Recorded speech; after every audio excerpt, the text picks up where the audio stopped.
So I recently found out about this mad tool for Sony cameras. It's called the Monitor and Control app. And long story short, you can monitor your Sony camera and control it through this app. And I'm actually really surprised at how well it works. It hasn't got that much, kind of latency. Yeah, obviously there is a little bit of lag, but for a wireless, completely free app, this unlocks so many different tools for our Sony cameras that I didn't even know existed. So I thought this would be absolutely criminal to not make a video on. So before I take this on set on an actual production, I decided to test it in a few different scenarios. We've done a car tracking scene where we basically wirelessly monitored the shot in the back seat and also used the Control app to touch to focus and touch track focus from the back seat to make sure that we were exposed. We could change all of our camera settings wirelessly and obviously monitor our shot. And you can also do a multi-cam monitoring setup where you can monitor up to 4 different cameras, change all of the settings individually on each camera, pair them up so you can roll and stop rolling on each camera all at the same time, completely wirelessly. And I'm genuinely surprised at how well it actually works, especially for a completely free app. So let's jump over to the interface, and obviously we're on an iPad. You can do this on a smartphone as well. There are a few different features when it comes to either doing it on your iPad or on your phone. I'll leave a link in the description so that you can go and see that in real time, because obviously things are updating all the time. So over on the interface, you can see right now, I'm actually monitoring my FX6, which we've got on here. And obviously we've got this red bar around us because obviously we're recording. I'm not gonna obviously stop recording, but what I can do is jump over here, go over to connect, wait for my FX3, which is over here, connect to my FX3, and here we are. We're now on my FX3. I'll actually just quickly hit roll on that so you can physically see me. So I think this is probably a good time to say, what's going on, you lot? I hope you're all sweet. So I'm gonna hit stop rolling on here so that we can change all of our different settings if we want to. So we've got our frames per second down here, variable and fixed. So we can obviously just change our frame rate as we want to over here. We're obviously going to stick on fixed. We obviously don't want a variable frame rate when we're shooting. Down here, we've got our focus. So if we click on focus, we can manually adjust our focus here. So look at this. Oh, sorry for moving the actual iPad. So look at this. We can actually change our focus. That's cool. And up here we can actually set our minimum and our maximum point when it comes to pulling our focus. So we can have our A point and we can also have our B point. And down here we can select our magnification so we can jump right in and make them minor changes and also change the speed at what it changes here. So look at how slow that is. And now we're going to make it mega fast. So you can really dial in those specific manual focuses. There's so many different scenarios where you could use this just as a tool to pull focus from one subject to another without even having to touch the camera, which is pretty cool. So let's go back onto AF. Let's go on MF, then back onto autofocus, back on my pretty ugly face. We can obviously change our focus area like we typically would on the camera directly. We can change between face priority, or we can, just turn it off. But obviously for this particular circumstance, we're going to want it. Obviously we can adjust our autofocus transition speed, our subject sensitivity speed, our shutter speed. We can obviously change. We've got our white balance, which we can manually adjust in here and just dial that in. And over here we have got our LUTs. So what is really nice about this is you can actually import your own LUTs. Obviously we've got S-Log3, we've got Rec 709, and I've actually just imported my own LUT, which I monitor and I expose to pretty much 99% of the time. So we can obviously turn this LUT on and off, which is mega handy. And over here, obviously you've got your recording formats. Not all cameras can allow you to change your recording format. I couldn't change my recording format on my FX6, but on the FX3 and A7S, I could quite easily. So obviously XAVC S4K, which is what I'm shooting in 99% of the time. We want to be in 10-bit, 25 frames a second on the frame rate. So that is really nice that you can change that on this app, and it's just a lot more intuitive than using the Sony menu itself, I find anyway. So we've got our other settings over here. So you've got your log shooting mode. You can go into log. Obviously you can go flexible ISO, Cine EI, quick Cine EI. You've then got your color gamut and a few other different settings over here that you can use as and when you feel like you need to. And obviously we can adjust our aperture, and we can, of course, adjust our ISO, which I would suggest staying at 800 or 12,800 because they're obviously the base ISOs, but obviously don't go too high because we're going to start clipping the hell out of our shots, which we don't want to do. So over here, we can obviously see the battery percentage on the camera. I've also got consistent power going into the camera, so you can see that little AC plug sign there. And over here, you can actually select between high res and low res. And I do notice that you get a slightly better contingency or slightly better latency between high and low, but you know, high res actually works pretty well. And we've got our touch tracking. So if I whack my hand up here, yeah, how do I do this better? There we go. Boom. Touch tracking just like you typically would when you know, you're going to be using your touch tracking tool over here. Cancel it, back onto the face. This is pretty nice. Shooting functions up here, I'm on flexible exposure currently, and we've actually got the option to change our display. So let me just hit roll on here for now. We can change our display so that we can simply just see the frame. Tell you what, I do want to see the LUT on there because that don't look particularly nice without it. There we go, LUT is on now. So, oh, there we go. So we can simply just monitor that if we want to. And this lock feature is really handy if you want to use this monitor as a client monitor, or if you want to give the monitor to like hair and makeup or whatever on set. You can simply just obviously hit roll, hold that so that you can't, you know, stop rolling, hit display, then hit lock. Now you can hand off this monitor to whoever you want, say like the client or hair and makeup, as I say, or anyone on department, and they can view the frame without making any adjustments, which is a really nice little touch. And obviously you've got a bit of confidence as the cinematographer or director knowing that they're not going to, you know, accidentally touch something and change something. Over here you can see the live frames per second that we're getting from the camera. So at the moment I'm getting 24, 26, 24, 26, 24. So at the moment we're jumping between 24 and 26 frames a second, which is better than I'm shooting at. I'm shooting at 25 as it is. And obviously down here on our card slot 1, we have got 50 minutes left on the card. So let's click on our toolbox, and as you can see, we've actually got waveforms. We haven't got waveforms directly in the monitor on our Sony cameras, so it's really nice to be able to actually monitor your waveform. And obviously we can click that on and off. And if we hold this down here, we can, oh, if it wants to let me, oh, I have to come off of that, there it is. We can then adjust. Let's just get rid of touch tracking. We can then move that wherever we want on our frame and adjust the size. So I think that is pretty sick. It's so nice to be able to use waveforms that if I haven't got like an external monitor that's got one, I can simply just pull out my phone and use my phone to get my exposure directly with a waveform by, you know, just extending this across the whole frame. And there's my whole frame exposure, which is really, really nice to work with. Next up, we've got histograms. We all know what the histograms are. And we've also got false color is a really, really big one. Let's just turn that on for you. That is such a nice feature. We obviously haven't got that in camera on our Sony cameras, so to be able to have it externally and wirelessly is pretty damn nice. We've obviously got zebras, and we can, of course, adjust those zebras. We've got zebra 1 and zebra 2, so we've got an option of 2 of those. We've also got anamorphic de-squeeze, so we can, you know, de-squeeze our anamorphic footage if we're going to be shooting anamorphic, and we've got everywhere from 1.25 all the way up to 2, and pretty much everything in between. We've got our grid lines, which, of course, always come in handy, and we can rotate our footage as and when we want to. And over here we've got like the option to, you know, tag these in and out. So we can only have 3 at a time. So tagging them in and out basically takes it off of this top section up here. So for me, I'll probably end up having false color or zebras, probably more likely waveform, zebras, and my grid lines.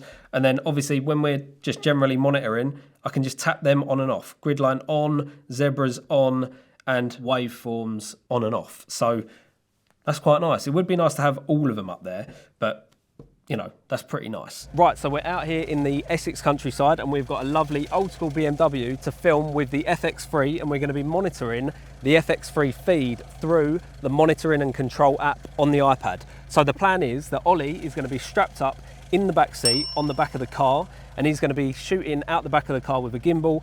I'm going to be in the back seat monitoring the shot, changing all my settings, making sure we're not peaking. And also using the tap to focus feature. Yeah, nice. So I'm going to be recording from the back. So when we're shooting the car tracking scene, it was really nice to be able to just solely monitor the frame that was coming out of the camera at the back. And typically we were getting anywhere from 8 to 25 frames a second. So it was more than enough to monitor and obviously change the settings. But I think any more distance between a moving camera and the app, then it's probably going to start to deteriorate. Obviously we got the camera nice and low to the ground so that we get that really dynamic, fast-paced moving shot, which I typically get all the time when I'm doing like a car commercial or car documentary. You want to try and get nice and close to the ground so that you can really see that motion blur and that rushing underneath the camera. So obviously to have the camera so low, to be able to monitor it from the back seat, obviously check all of our settings, making sure that we're not peaking, checking the waveforms, and also touching to focus and touch tracking on the monitor itself from the back seat was almost like you're in a high-end production. Good job, Ali. Right, we're getting a bit heavy on the exposure. That's it. So we're getting around 20 frames a second, 20 to 24 frames a second, which is really good. And this autofocus tracking is just amazing. Yeah. Yeah, cool. Here again. Spot on, boys. Spot on. Yeah, nice job. Now pull back in, Dale. Right, so we're now going to rig up the FX6 because it's got a fixed sensor on it, so the sensor isn't going to shake that it's mounted to the car. And we're going to do some nice car-mounted shots looking in at the driver, which is going to be really nice. And we're going to monitor this from inside the car because obviously I'm not going to sit on the front of the car, am I, and monitor the bloody camera. So we're going to sit in the back of the car and monitor it from there on the iPad. And also the good thing about the FX6 is it's got internal NDs, so I can actually increase or reduce the amount of ND on the camera when we're actually in the car to make sure that our exposure's right. We could simply just expose, focus and do all of our camera controls inside the car with the iPad, and to be able to actually monitor a car mounted shot like that is something I've never really done before. So it was really nice to be able to monitor, frame, expose and make sure that your shot is actually in focus and see your car mounted shot in real time. So this is an absolute no-brainer situation to be using this app in. Right, so we're about to set up an interview with a training stuntman called Dale Sheldrake, and we're going to be using the Monitor and Control app to be used as a director's monitor, but it can also be used as a client monitor. So for example, if the scene is going on here, we've got an interview going on, you've got the DP, you've got the interviewee, the person who's conducting the interview, and all the cameras over there. If the client's on set, you can simply just give the client the iPad and they can just view the image without having to cause any issues or any cables or anything over on the cameras. If I was a one-man band, which 99% of the time I am, I can adjust my light however I want and see the frame here. I don't have to adjust it, go back to the camera and check. I can, on the fly, adjust my lighting setup and see it live here and actually see my feed and action. Being a stuntman was something I always wanted to do as a kid, but it was one of those unachievable goals looking back, and then started working in an office job and then just realised it weren't for me, and then decided to just go into it, did a bit of research. I've spent the last 4 years training on all these different disciplines. Right, so now we're going to try out the multi-camera monitoring. We've obviously got our first angle here, so we're going to set up an FX3, we're going to set up two A7S Mark IIIs, we're going to have our A camera, we're going to have our B camera, so it's a little bit tighter, and then our C camera, which is going to be really close up on the eyes, and that is when we jump in really, really tight and we get all of those emotions. So whenever you punch in a little bit tighter, that's when you're kind of building up pressure, building up emotion. And then we're going to have a bit of a rogue angle, which is going to be a super wide angle where we can see the entire set. Right, so as you can see, we've got all four cameras set up and we can see all of our individual battery life. We've got all the amount of time we've got left on each card. We can actually move these around. So it's quite nice to decide where you want your A cam, B cam, C cam. And then over here you can see we've got this kind of rogue super wide where you can see the entire set, and we're basically breaking that third wall. So what we're going to do is if I hit record here, because I've got all four of these selected, so I can select and deselect all of these different shots. And if I hit record, we're recording now on all four of our cameras that are set up. And if I click on each one, I can go in tighter and I can check my false color, I can check my histograms, and obviously do my zebras and do all of my other settings. Especially as like a one-person band, this is pretty much as good as it gets, so I'm loving this. This is actually fucking really cool. Look at that. All 4 cameras. And this app's free. And cameras rolling and action. What's the feeling before you go in and perform any sort of stunt, no matter how big, small? What is it? Is it concentration? Is it? There's always a bit of nerves, but nerves are a good thing, I'd say. Keeps you locked in, keeps you focused. But yeah, you definitely need the nerves, I'd say. I can think of so many different scenarios where you actually want to monitor multiple different cameras, hit record all at once, hit stop all at once. And I can see myself using that just to simply see, do my frames all look good? Are my exposures, correct across all the different frames? And just to keep, my files in unison. It's just simple, easy. And especially as a one-person band, you can set up all your cameras. You don't have to keep going around checking all of them. You can see on your device that they're all recording and they've all got battery life and they've all got, media space. So you're good to go. One thing that I did notice, when you're in the multi-cam, display where you can see all of the different cameras, your frame rate does kind of get distributed across all of them frames when they're all on the same tablet all at once. So when you click on a frame individually, you'll get anywhere between, 15 and 25 frames a second. But when you're monitoring all 4 of them all at once, each frame will probably give you about 8 frames a second. So there's definitely like some sort of bottleneck that comes to the device. So overall, the M&C app is an absolute no-brainer. I don't know why you wouldn't just have this on your phone in your pocket. It's completely free and it unlocks all of these different features that you can't do just with your Sony camera. Even shooting my YouTube videos, like I used to hit record on my camera because it's so far away, my monitor's obviously quite far. I'd then have to take my SD card, stick it in my laptop to even see if I was happy with the framing and the exposure and everything like that. Now, yeah, mate, we're framed nicely, we're exposed correctly. I've obviously got my waveform over here. It's great. Obviously, it's not all sunshine and rainbows. There are a few little drawbacks to the app, which I wanted to obviously touch upon. And the first one is the range. As soon as the device is past like 10 meters from your camera, you're in no man's land, mate, and you just ain't going to get no feed whatsoever. So I definitely wouldn't recommend this if you're going to be doing like long range stuff. It's just not going to work. Battery life on your camera is definitely affected. So it's probably a good idea to have continuous power going into your camera when you're using the app. And I didn't notice that any of the cameras were running hotter than they usually are. And I didn't get any warning signs. So that's pretty good.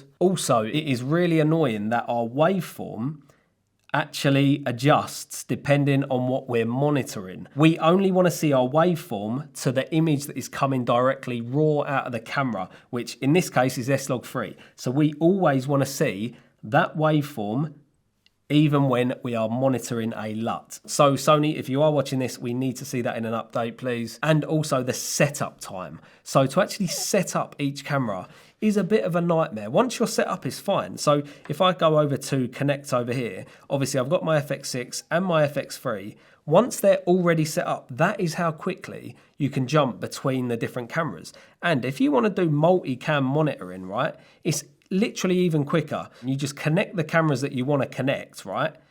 And then you go into your monitoring and it's so much easier to just jump between the 2 different cameras. The thing that is annoying and the thing that takes a while is getting them initially set up on the system.